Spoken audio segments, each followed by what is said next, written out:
தை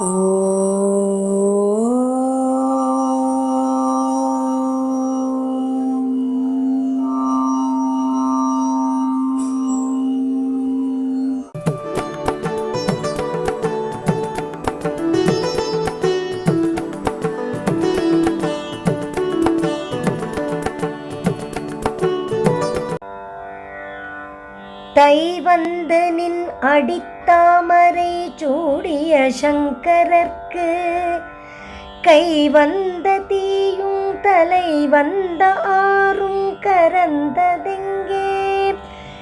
மெய் வந்த நெஞ்சினல்லால் ஒரு காலும் விரகர்த்தங்கள் பொய் வந்த நெஞ்சில் புகழ் அறியா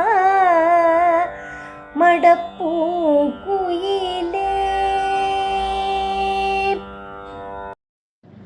அனைத்து ஆன்மீக நண்பர்களுக்கும் சுஜாவின் அன்பு கலந்த வணக்கம். முந்தைய 97வது பாடலில் அபிராமியை துதித்த தெய்வங்களை கூறி அன்னையின் பெருமைகளை விளக்கிய பட்டர் இந்த 98வது பாடலிலே உண்மையான அன்பு பக்தி உடையவர்களின் நெஞ்சில்தான் அம்பிகை குடியிருப்பாள் என்று விளக்குகிறார். பாருங்கள். தைவந்து நின் அடித்தாமரை சூடிய சங்கரர்க்கு கைவந்த தீயும் தலைவந்த ஆறும் கரந்தது எங்கே? மெய்வந்த நெஞ்சில் அல்லால் ஒரு காலும் விரகர் தங்கள் பொய்வந்த நெஞ்சில் புகழறியா மடப்பூங்குயிலே என்று பாடுகிறார். தைவந்து நின் அடித்தாமரை சூடிய சங்கரர்க்கு. இந்த வரியில் உள்ள தை என்ற வார்த்தை மாதத்தின் பெயரை குறிக்காது. தை என்றால் தழுவுதல் அல்லது வருடிவிடுதல் என்று அர்த்தம்.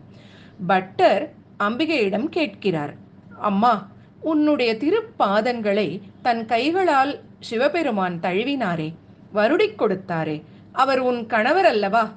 ஏதோ ஒரு காரணத்திற்காக உன் பாதங்களை தழுவியிருப்பார். அது நீ அவரிடம் கொண்ட ஊடலின் காரணமாகவோ, அதாவது பொய்க்கோபமாக இருக்கும். அது போகட்டும், பரவாயில்லை. எப்பொழுதும் யாருக்கும் தலை வணங்காத உன் கணவர் சிவபெருமான் தான் செய்த பிழையை நீ பொறுத்து கொள்ள வேண்டும் என்று வேண்டி தலை குனிந்தாரே, அப்படி குனியும் போது அவர் கையில் வைத்திருந்த நெருப்பும் தலையில் சூடியிருந்த கங்கை ஆறும் எங்கே ஒளிந்து கொண்டன என்று ஒரு குழந்தை போல் கேட்கிறார்.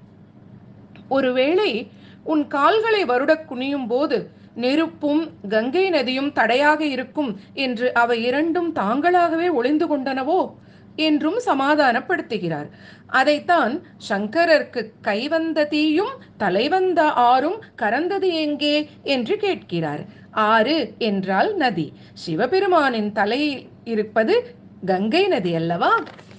இப்படிப்பட்ட பெருமை மிகுந்த அபிராமி எப்படி யாரிடம் வந்து சேருவாள், யாரிடம் வந்து சேரமாட்டாள் என்றும் குறிப்பிடுகிறார் பட்டர். மெய்வந்த நெஞ்சில் அல்லால் ஒரு காலும் விரகர் பொய்வந்த நெஞ்சில் புகழறியா மடப்பூங்குயிலே என்கிறார். மடம் என்றால் இளமை, விரகர் என்றால் வஞ்சகர்கள், கெட்ட எண்ணமுடையவர்கள் என்று அர்த்தம். உண்மையான பக்தர்களின் நெஞ்சில்தான் அம்பிகை இருப்பாள். பொய்யான வஞ்சகர்களின் நெஞ்சத்தில் அவள் ஒரு நாளும் அமர்ந்து விடமாட்டாள் என்கிறார் பட்டர். அவளின் கணவரான சிவபெருமான் ஏதோ விளையாட்டாக ஒரு செயல் செய்ததை, ஏதோ பெரிய தவறு செய்து விட்டார் என்று அவரிடமிருந்து பிரிந்து சென்றவள் அம்பாள். பிறகு அவர் வந்து அம்பிகையின் காலை தழுவி குனிந்து மன்னிப்பு கேட்ட பிறகுதான் அவருடன் அம்பிகை சேர்ந்தாள். கணவரின் விளையாட்டில் உள்ள தவறையே பொறுக்காதவள் நிஜமாகவே மனிதர்கள் தவறு செய்தாலோ, துரோகம் செய்தாலோ, பொய் சொன்னாலோ, பொறாமைப்பட்டாலோ அவர்களை விட்டு விலகி விடுவாள். உண்மை எங்கு இருக்கிறதோ அவர்களிடம் மட்டும்தான், அந்த உண்மையான பக்தர்களின் நெஞ்சில் மட்டும்தான் அம்பிகை குடியிருப்பாள். அம்பிகை மடப்பூங்குயில், என்றுமே இளமையாக இருக்கும் பூங்குயில், நித்திய கல்யாணி. அவள் என்றும் ஒரே மாதிரியாகத்தான் இருக்கிறாள். ஆனால் மனிதர்களாகிய நாம் தான் கெட்ட எண்ணம் கொண்டவர்களாக மாறிவிடுகிறோம். அப்படி ஒரு கெட்ட எண்ணம் மனதில் தோன்றும் போது பக்த மானச ஹம்சிகாவாக மனதில் அன்னபக்ஷியாக இருந்து நல்லவற்றை மட்டும் எடுத்துக்கொண்டு கெட்டவற்றை நீக்குவதற்கு முயற்சிப்பாள்.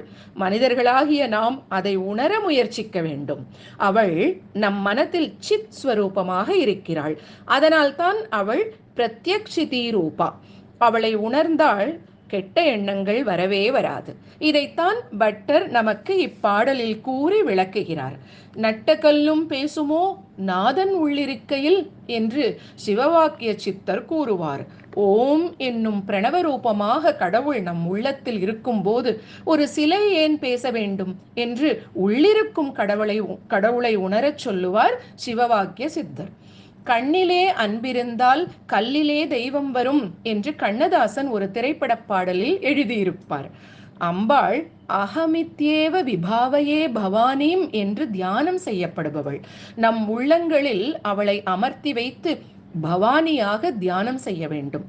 பவன் என்னும் சிவனின் நடுவில் பவானியாக இருக்கும் அவளையும் பக்தர்களான நம் மனத்தில் வைத்து தியானம் செய்ய வேண்டும் என்று உடையாள் உன்தன் நடுவிருக்கும் உடையாள் நடுவில் நீ இருத்தி அடியேன் நடுவுள் இருவீரும் என்று மாணிக்க வாசகர் வேண்டுவார்.